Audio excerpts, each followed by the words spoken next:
Hello everyone, কি অবস্থা সবার, কেমন আছেন সবাই? আজকে আমার জন্মদিন। আমি রাত 12টার সময়ই আমার বার্থডের কিছু পিকচার আপনাদের সাথে শেয়ার করেছিলাম আমার পেজে। আর দুপুরবেলাও শেয়ার করেছিলাম, মানে সকাল দিক দিয়ে। তো সেগুলো হচ্ছে আগের বছরের, মানে একটা হচ্ছে 24 সালের আর একটা হচ্ছে 22 সালের পিকচার ওগুলো। আর আমার এখন কত বছর হলো সেটা না হয় নাই বললাম। তো গতকালকে আমার ফ্রেন্ডসরা সবাই মিলে একসাথে মিলে আমার বার্থডেটা সেলিব্রেট করেছিলাম। বার্থডের আগের দিনই আমরা বার্থডেটা সেলিব্রেট করেছিলাম। 21 তারিখ আমাদের এক্সাম শেষ হয়, 22 তারিখে আমরা আমাদের বার্থডেটা সেলিব্রেট করি, কারণ সবাই সবার গন্তব্যে ফিরে যাবে। যারা জব করে তাদের জবের জায়গায় ফিরে যেতে হবে, তো সেজন্য আমরা 22 তারিখটাকে বেছে নেই। আর 23 তারিখ পড়েছিল শুক্রবার, তো কলেজে গিয়ে আমরা বার্থডেটা সেলিব্রেট করতে পারতাম না। আর আমরা চাচ্ছিলাম আমরা কলেজে বসেই আমার বার্থডেটা সেলিব্রেট করব। তো যেইভাবে সেই কাজ, আমি আমার মামিকে দিয়ে একটা কেক বানিয়ে নিয়েছিলাম। মামি জেব্রা কেক বানিয়ে দিয়েছিল, আর হাইট কেক ছিল। আর কেকটা খেতে অনেক মজা হয়েছে, ভিডিওর মাধ্যমে বলে দিচ্ছি। মামিকে অনেক অনেক ধন্যবাদ। এরপর ফল নিয়ে গিয়েছিলাম, সমুচা, সিঙ্গারা, চিপস, কোল্ড ড্রিঙ্কস, এগুলো নিয়েই আমার বার্থডেটা সেলিব্রেট করা হয়েছে। তো প্রথমেই আমরা ছবি তোলার পর্বটা শেষ করে নিচ্ছিলাম।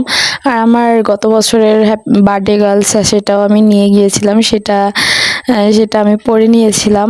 আর হ্যাপি বার্থডে সারিকা লেখা ছিল, সেটাও আমি নিয়ে গিয়েছিলাম, সেটা দিয়ে সাজানো হয়েছিল একটু।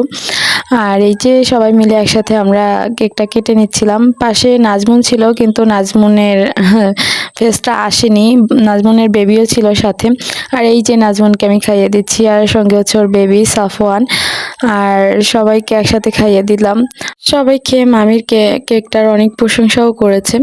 এই যে আমরা সবাই একসাথে খাচ্ছিলাম, আমি আবার ঘুরে ঘুরে সবার ভিডিও করছিলাম আর কি। আর এবারের বার্থডেটা আমার একদম ডিফারেন্টভাবে কেটেছে, মানে বার্থডের আগের দিনটা আর কি। আর আজকের দিনটা আমি কিভাবে কি করলাম, সারাদিন কি করলাম আর কি, সাদামাটা একটা বার্থডে যাবে, তাও আপনাদের সাথে আমি শেয়ার করব ডেইলি ব্লগ হিসেবে। তো বার্থডেটা সেলিব্রেট করার পর ওরা আমাকে গিফট দেবে, তো ওরা আমাকে জোর করে একদম বাজারে নিয়ে গিয়েছে ঘড়ি কেনার জন্য। তো আমার পছন্দ অনুযায়ী কিনবে ওরা। তো এই যে শেষমেশ এই ঘড়িটা ওরা পছন্দ করলো আমার জন্য, এই যে লিজা আমাকে পরিয়ে দিচ্ছিল। আমি গিফট নেব না বলেছি, তা ওরা আমাকে জোর করে গিফট দেবেই। তো ঘড়ি দিয়েছে, এর সাথে ব্রেসলেট দিয়েছে আর একটা পায়েল দিয়েছে। এই যে বাসায় এসে আপনাদেরকে আমি ব্রেসলেট আর পায়েলটা দেখাচ্ছি। তো এই ভিডিওর মাধ্যমে ওদের সবাইকে জানাই অনেক অনেক অনেক থ্যাংক ইউ। আর সবাই আমার জন্য দোয়া করবেন, আমি যেন লাইফে অনেক ভালো একজন মানুষ হতে পারি, আর আমার বাবা মার মনের সকল ইচ্ছে যেন আমি পূরণ করতে পারি। আর যারা আমাকে উইশ করেছেন তাদের সবাইকে অনেক অনেক ধন্যবাদ। ভালো থাকবেন সবাই, দেখা যাবে নতুন কোনো ভিডিওতে। আল্লাহ হাফেজ।